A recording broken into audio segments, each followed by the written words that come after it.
Tayo po ay magluluto ngayon ng Chinese chicken fried rice. So magpapainit lang po tayo ng mantika sa kawali at ipiprito po natin yung itlog.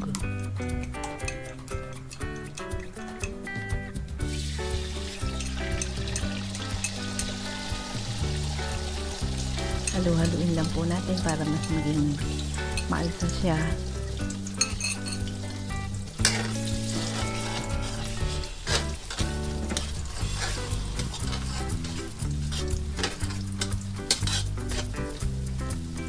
Tapos kung maluto ng itlog, hanguin lang po natin at itabi natin muna para gagamitin natin mamaya.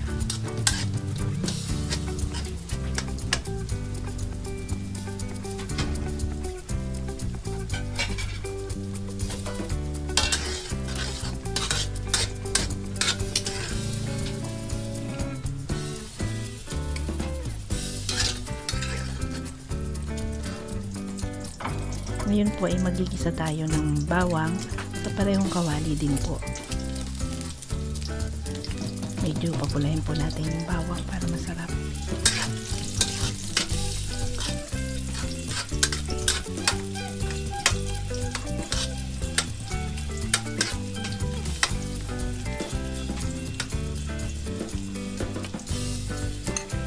Lagyan po natin ngayon yung giniling na manok.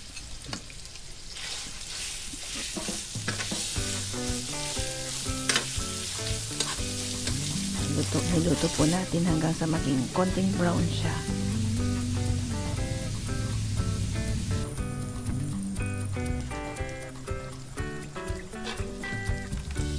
Susunod na rin po natin lagyan ng mixed vegetable. Meron na po diyang carrot, corn at saka green peas. Napibili po yan sa mga supermarket.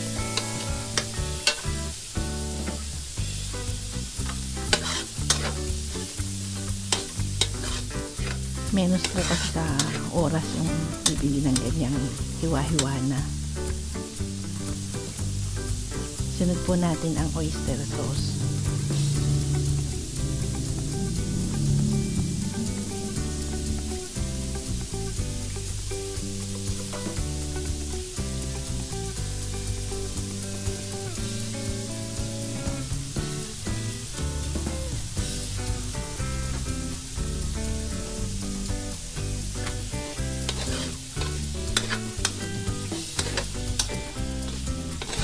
Igisa lang po natin.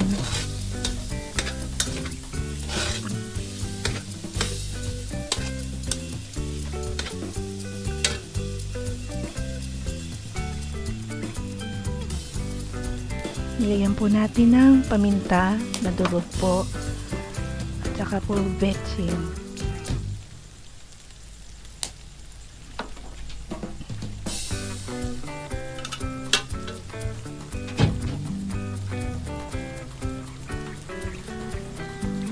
Toyo. Lagyan din po natin ng toyo.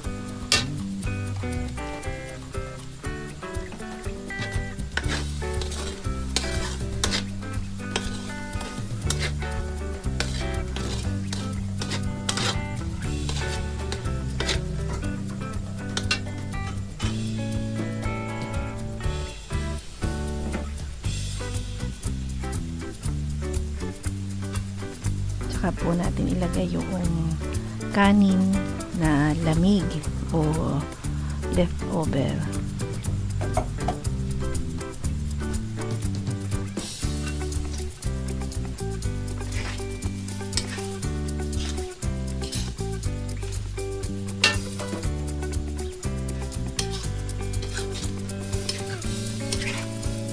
Halo-halo lang po.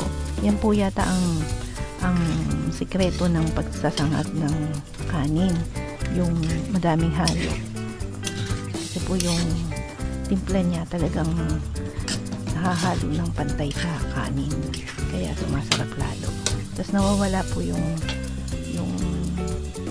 singaw yung tubig, sumisingaw po kahahalo. So natadry po siya.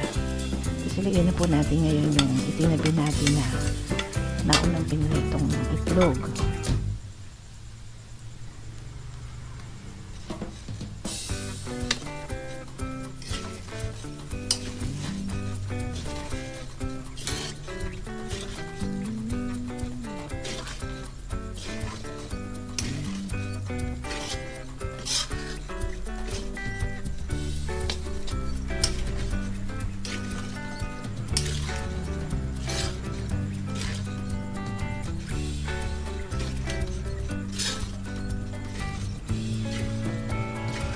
Basta halo lang po ng halo. Yan po ang sikreto ng fried rice.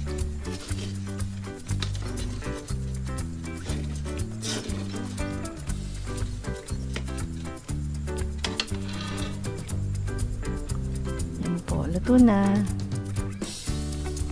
Kain na tayo.